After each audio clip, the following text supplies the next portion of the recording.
சொல்றாருன்னா மேடைக்கு மேடை ஊன்னு சொன்னா மட்டும் புரட்சி செய்திட முடியாது அப்படின்னு சொல்லியிருக்காரு. அவர் எந்த அரசியல்வாதியை சொல்றாரு? இப்ப நீங்க தம்பி தூக்கி வச்சீங்க, முதல் நாள் இப்படி பேசிட்டாரு. நீண்ட கால அரசியல் அனுபவத்தின் அடிப்படையில் ஒரு நடிகர் நீ முதலமைச்சர் ஆக முடியுமா? அதே போல விஜய் சாதிப்பதற்கான வாய்ப்பு இருக்கா? மேடைகளில் பொங்கி பேசி இருக்கிறாரு. உங்களுக்கு ஒரு அதை காலம்தான் தீர்மானிக்கணும். அது எனது மக்கள் கையில தான் இருக்குது. இப்ப நம்ம அதை போய் பேசிக்க வேண்டியது இல்லை. நாம ஒரு இலக்கை நோக்கி ஒரு பயணத்தை தொடங்கி ஓடிக்கொண்டிருக்கோம். தம்பி இப்ப வந்திருக்கிறாரு, அவரை வாழ்த்தணும். எடுத்துக்கலாமா? ஏன்னா அவருடைய கொள்கையை நீங்க முழுசா கேட்டுட்டீங்க, பார்த்து கேட்கல இல்ல. அவர் பெரியார் கடவுள் மறுப்பு கொள்கை நாங்க ஏத்துக்கல. அது போக திராவிடமும் தமிழ் அதுல இப்ப வரும்போது வண்டியில நான் தெரியும் உங்களுக்கு காலையில இருந்து பயணத்துல இருங்க. நீங்க தம்பி கேட்டு பயணத்துல இருக்கேன், நான் முழுக்க கேட்கல.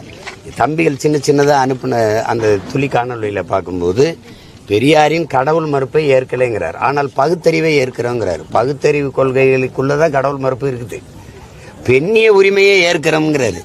நாங்க என்ன சொல்றோம்னா, தமிழ் தேசியவாதிகள் பெரியார் பெண்ணிய உரிமையை இங்க போதிக்கல. எங்களுக்கு எங்க முன்னவர்களின் முன்னுரிமையே பெண் உரிமை தான்.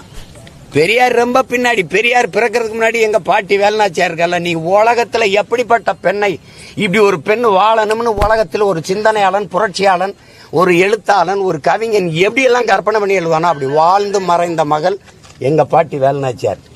நீங்க பெரியார்லாம் அப்ப பிறக்கவே இல்லை. ஒரு பெண் கணவளை இழந்த பிறகு வெள்ளச்சலை கட்டி முக்காடை போட்டு மூக்க சிந்தி மூளையில உட்காரணுங்கிறதா அன்னைக்கு இருந்த மரபு. ஆனால் இழந்த நிலத்தை மறுபடி போரிட்டு மீப்பனு கை குழந்தை இடுப்புல தூக்கிட்டு போய் மறுபடி ஐதரலிட்ட படவிதை வாங்கி இழந்த நிலத்தை போரிட்டு மீட்ட மான மரத்தியம் பாட்டி. அவளை விட நீங்க ஒரு பெண் குலத்திற்கு, ஒரு மாதர் குலத்துக்கு ஒரு முன்மதை காட்ட போறீங்களா? விஜயினுடைய கட்சி மாநாடு நீங்க தொடங்கி இருக்கிறார். அவர் எடுத்தோன்னே என்ன சொல்றாருன்னா, பாசிசம் சொல்லிக்கிட்டு திராவிட மாடல் ஆட்சின்னு சொல்லிட்டு எத்தனை வருடங்கள் இந்த மக்களை ஏமாத்துவீங்க, அதற்கு ஏற்றுக்கொள்ள முடியாதுன்னு இருக்கிறாரு. அதை எப்படி பாக்குறீங்க? நான் 13 வருஷத்துக்கு முன்னாடி வந்தேன். இதே கோட்பாடு, இதே கோபத்துல தான் வந்தேன். அதுக்கு பின்னாடி இப்ப தம்பி வந்திருக்கிறாரு. அவரு உங்களையுமே விமர்சனம் பண்ணி இருக்கிறாரு. என்ன உங்களையும் நினைக்கிறேன் நான். என்ன சொல்றாருன்னா, மேடைக்கு மேடை ஊன்னு சொன்னா மட்டும் புரட்சி செய்திட முடியாது அப்படின்னு சொல்லியிருக்காரு. அவர் எந்த அரசியல்வாதியை சொல்றாரு? இப்ப ரொம்ப ஆர்வமா பேசக்கூடியது நீங்க தான். உங்களை அவர் சுட்டி காமிட்டு நீங்க தம்பி தூக்கி வச்சீங்க, முதல் நாள் இப்படி பேசிட்டாரு. இல்ல ஒரு நிமிஷம் சொல்லட்டும். அப்படி சொல்றாருன்னு நம்ம நினைச்சிருந்தோம். நீங்க திறன்பட புரட்சி கலந்த கருத்துக்களை மேடைகள்ல பேசுறீங்க. உங்களுடைய கொள்கையும் விஜயுடைய கொள்கையும் ஒத்து போகுது. ஃபியூச்சர்ல 2026ல ஒருவேளை அவர் அறிவிச்சதே 2026 கூட்டணி யார் வந்தாலும் செத்துக்குன்றாரு.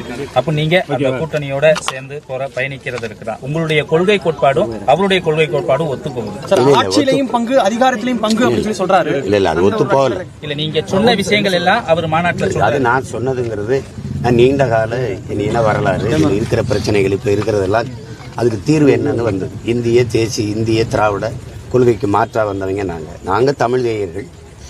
நான் வந்தது ஒரு கட்சி ஆரம்பிச்சு அரசியல் அதிகாரத்துக்கு வரணும்லாம் நான் வரல. நான் படம் எடுத்து பழக்க வந்தவன்.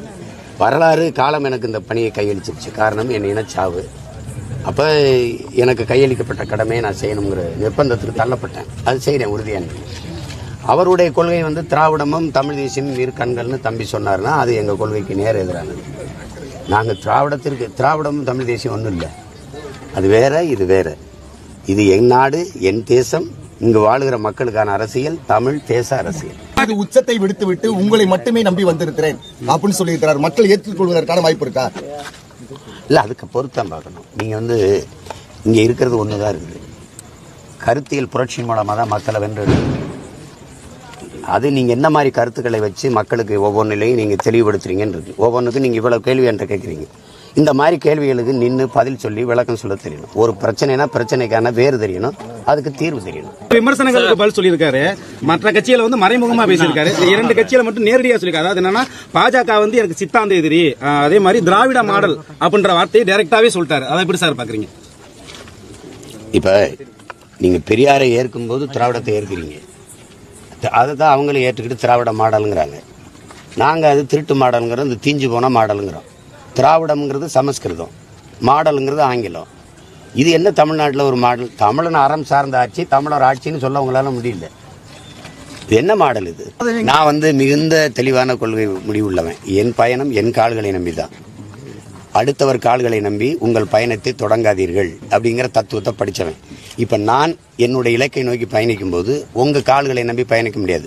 நான் திருப்பத்தூர் போகணும்னா நீங்க திருப்பூர் போனீங்கன்னா என் பயணம் வெற்றி அடையாது. என் இலக்கு என்ன, என் பாதை என்ன, என் நோக்கம் என்னன்னு எனக்கு தெரியும். எனக்கென்று ஒரு கனவுங்கிறது என்னுடையது இல்லை, என் முன்னவர்களின் கனவு. அவர்கள் எங்களுக்கு கையளித்தது.